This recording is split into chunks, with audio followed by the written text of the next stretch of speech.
लेकिन क्या सचमुच जो लोग कहते हैं कि मुझे भारतीय होने पर गर्व है, उन्हें भारत का इतिहास मालूम भी है? क्या उन्हें पता है कि भारत देश कितना महान है?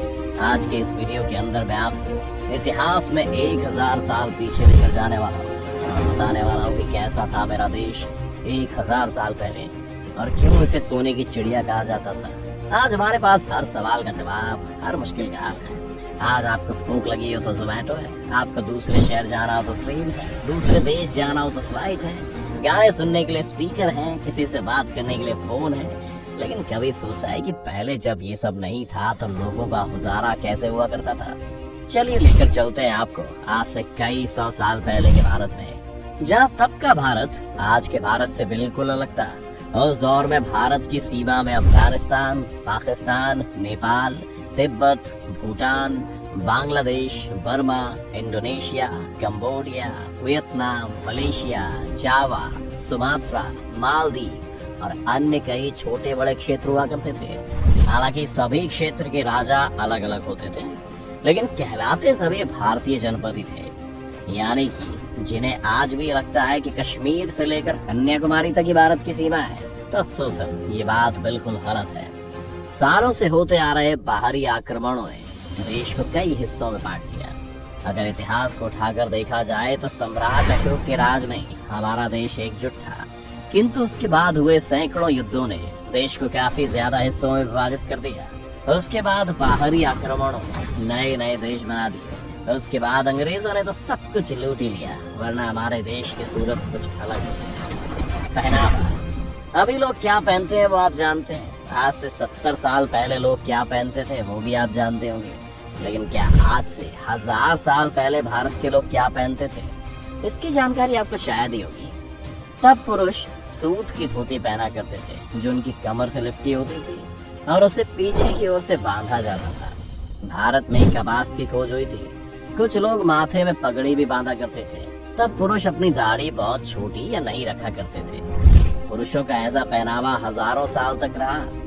लोग अपने पहनावे से बहुत अधिक प्रेम किया करते थे, या हम ये भी कह सकते थे कि इंसान का पहनावा ही उसकी और उससे जुड़ी हुई सैकड़ों साल पुरानी संस्कृति की पहचान हुआ करती थी। महिलाएं शॉर्ट स्कर्ट नुमा कुछ पहनती थी जिनकी लंबाई घुटनों के ऊपर रहती थी।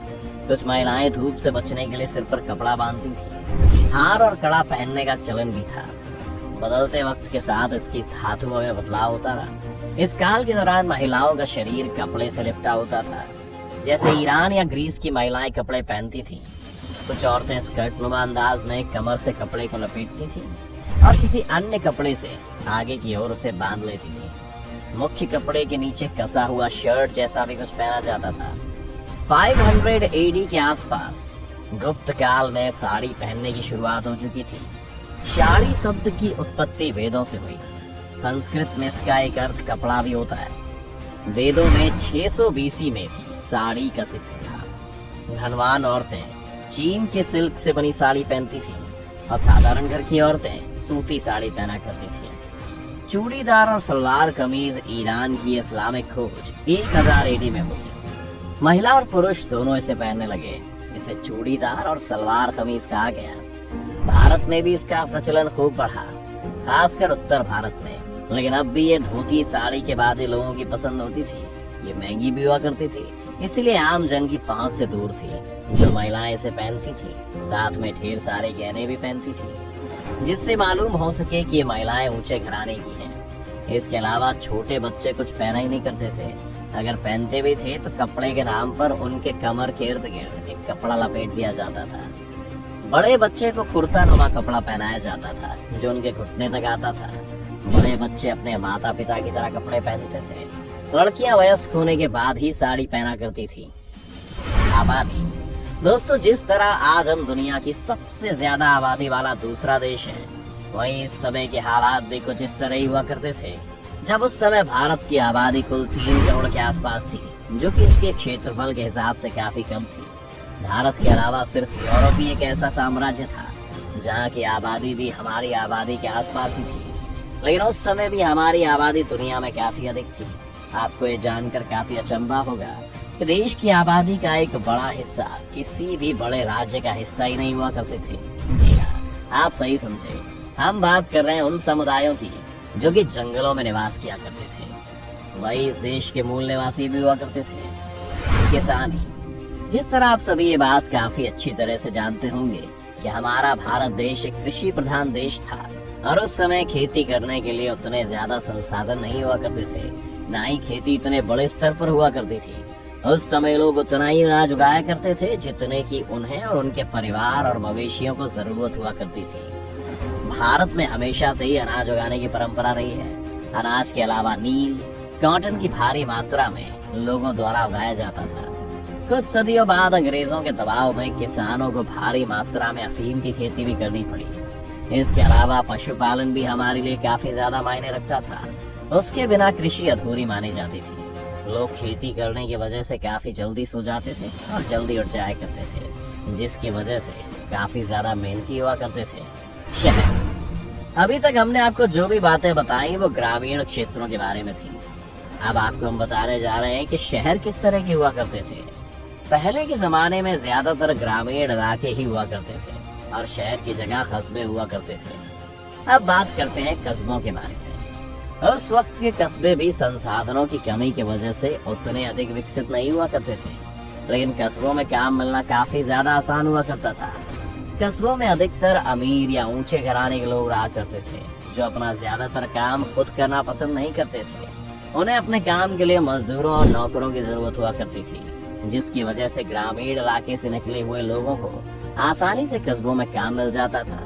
इसके अलावा वो लोग मिलों में भी काम किया करते थे। ज्यादा टेक्नोलॉजी ना होने की वजह से उन्हें काफी अधिक मेहनत करनी पड़ती थी, लेकिन ये लोग काफी खुश हुआ करते थे। लेकिन अंग्रेजों के आने के बाद मिलों के मालिकों की, वहाँ काम करने वाले मजदूरों और कारीगरों की जिंदगी दिन पर दिन बदतर होती गई। इनकी तनख्वाह आधी और मेहनत दुगनी कर दी गई। इसके अलावा शहर में रहने वाले लोगों से अधिक कर लेना शुरू कर दिया गया। इसी के चलते धीरे धीरे कस्बे भी गरीबी और भुखमरी की तरफ चले गए। यातायात, पहले यातायात के साधन बहुत ही कम हुआ करते थे, जिस वजह से एक आम इंसान अपने पूरे जीवन में 100 से 150 किलोमीटर का ही सफर कर पाता था। लेकिन जैसे जैसे अरबी नस्ल के घोड़े देश में लाए गए और तांगा बनाया गया, लोगों के लिए सफर करना काफी ज्यादा आसान हो गया था। हालांकि ये सफर आज के जितना आसान तो नहीं था, लेकिन उस समय के लोगों के लिए घोड़े की सवारी करना आज के समय में मोटरसाइकिल चलाने के बराबर था। इसके अलावा अगर आपके पास खुद का तांगा है तो वो किसी कार की सवारी से कम नहीं हुआ करता था। इसके अलावा उस समय में बैलगाड़ी का भी काफी ज्यादा प्रचलन था, जिससे एक समय पर 5 से अधिक लोग एक साथ सफर कर सकते थे। आमदनी, अब आखिर में बात करते हैं आमदनी की। आपको क्या लगता है हमारे देश का हाल हमेशा से ही ऐसा है? अगर आपका उत्तर हाँ है तो मैं आपको बताना चाहता हूँ कि ऐसा बिल्कुल भी नहीं था। लोगों के पास कमाई के कई स्रोत हुआ करते थे। लोग खेती भी करते थे, पशुपालन भी करते थे और इसके अलावा मजदूरी भी किया करते थे, जिसकी वजह से लोगों के पास धन की कोई कमी नहीं हुआ करती थी। भारत के इसी धन ने हमेशा से बाहरी ताकतों को आक्रमण करने के लिए उत्साहित किया, चाहे वो महमूद गजनवी हो, तैमूर लंग हो या फिर अंग्रेज। देश के अंदर हमेशा से ही पैसा भरपूर था। हम किसी भी चीज के लिए कभी भी किसी और देश या राज्य पर निर्भर नहीं होते थे, लेकिन अंग्रेजों ने इस देश को और देश के लोगों को गरीबी की तरफ धकेल दिया। तो दोस्तों, हमारी इस वीडियो से आपको यकीनन भारत देश की एक नई छवि दिखी होगी।